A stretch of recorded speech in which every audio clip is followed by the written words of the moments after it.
Good afternoon, Dr. Rapaport. John, good afternoon to you. I took great interest in the fact that your cyclosporine video got some traction, albeit we used a little bit of deception to get people to look at it. We're actually referring to topical steroid addiction as chronic eczema, and then we pop the truth on them when they get in the video. That's a little unfortunate, but we're getting some new people because of that who are being introduced to topical steroid addiction that have been told their entire life that they've had chronic eczema.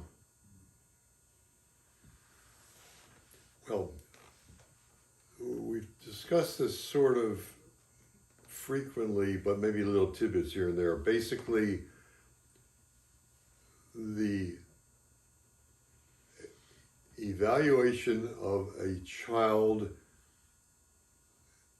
100 years ago and those children today who have never touched steroids, they manifest atopic dermatitis eczema with itching in the antecubital area, the popliteal area behind the knees, maybe a little slobber dermatitis, and that's it.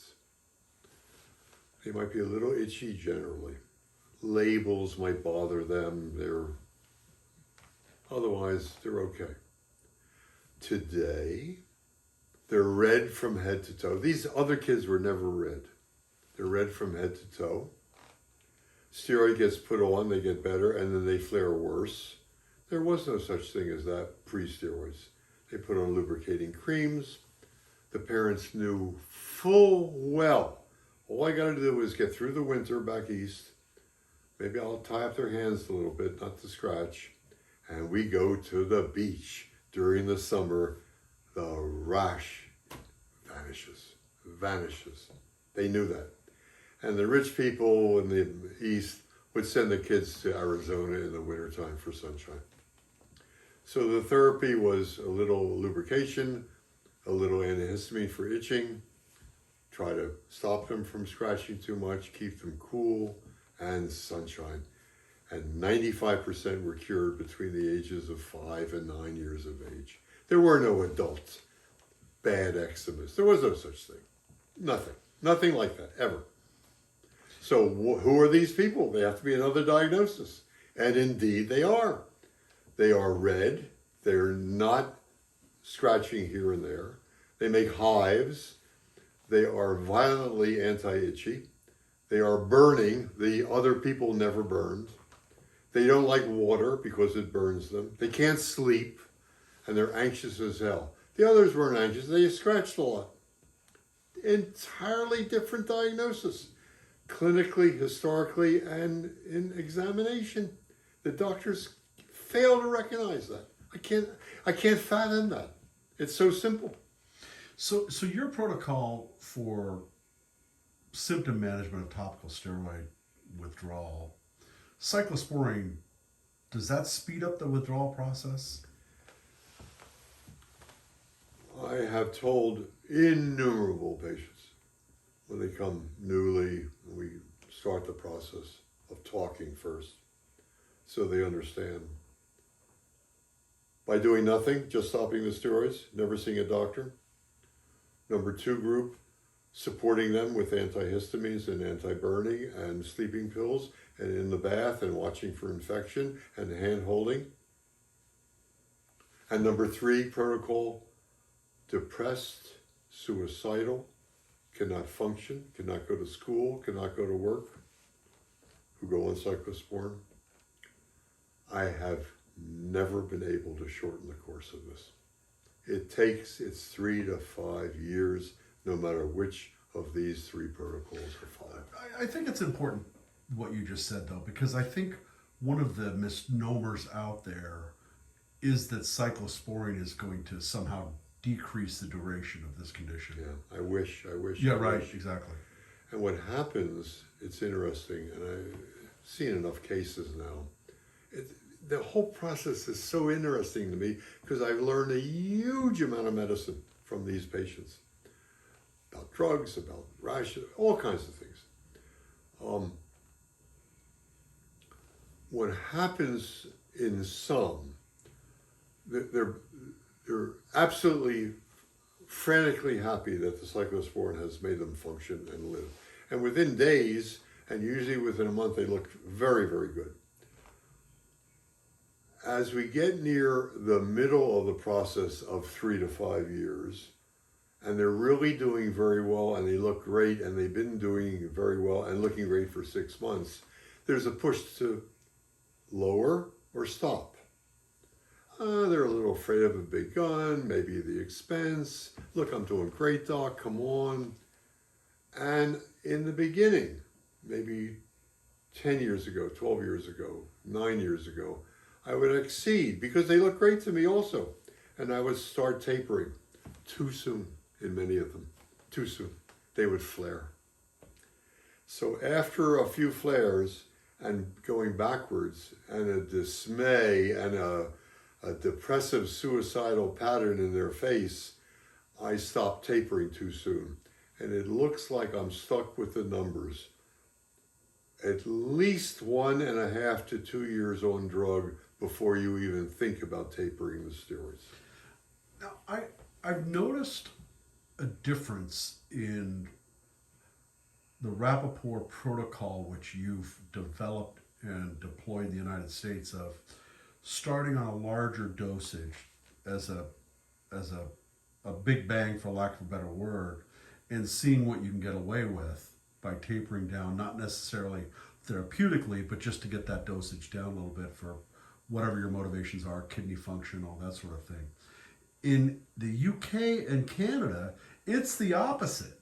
They start these patients on 100 milligrams and then taper up. Do you have a comment on that? It's the fear that most doctors have with something new.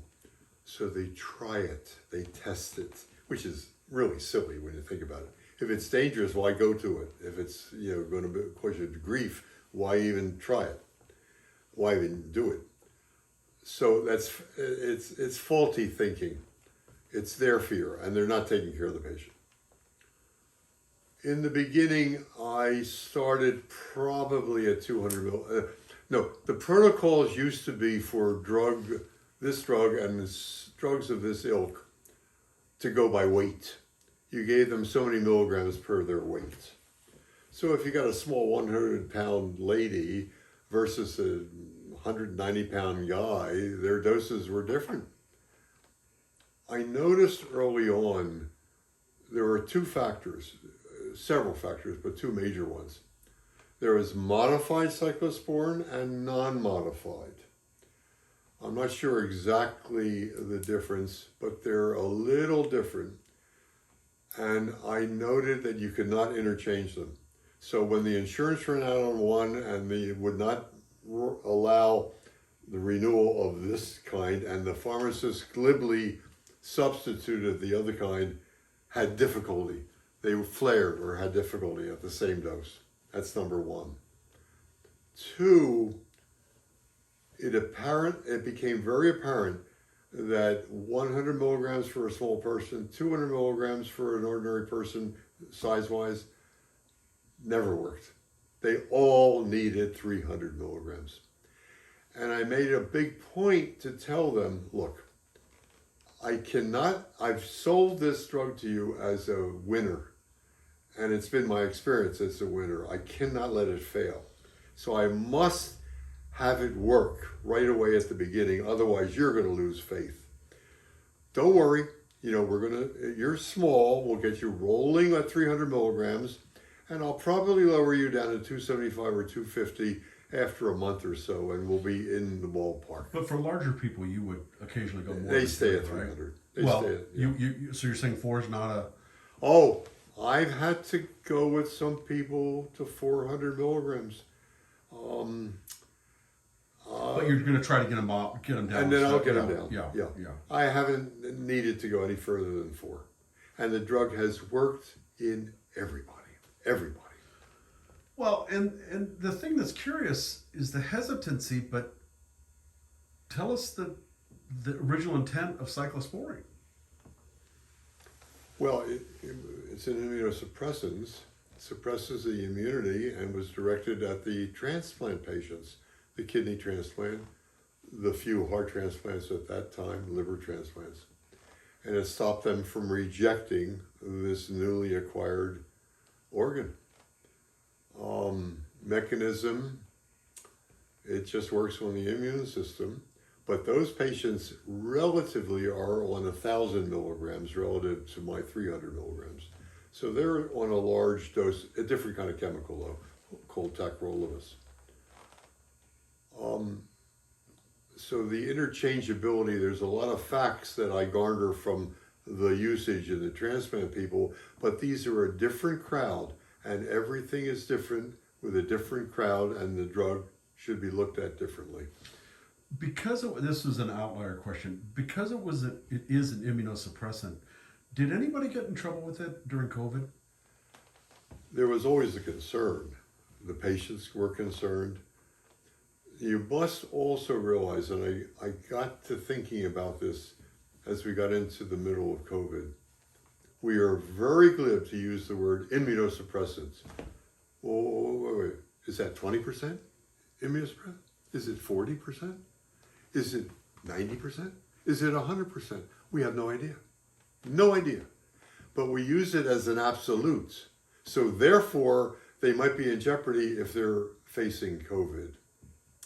Faulty thinking. Very faulty thinking. But at the beginning, we were all afraid, all of us.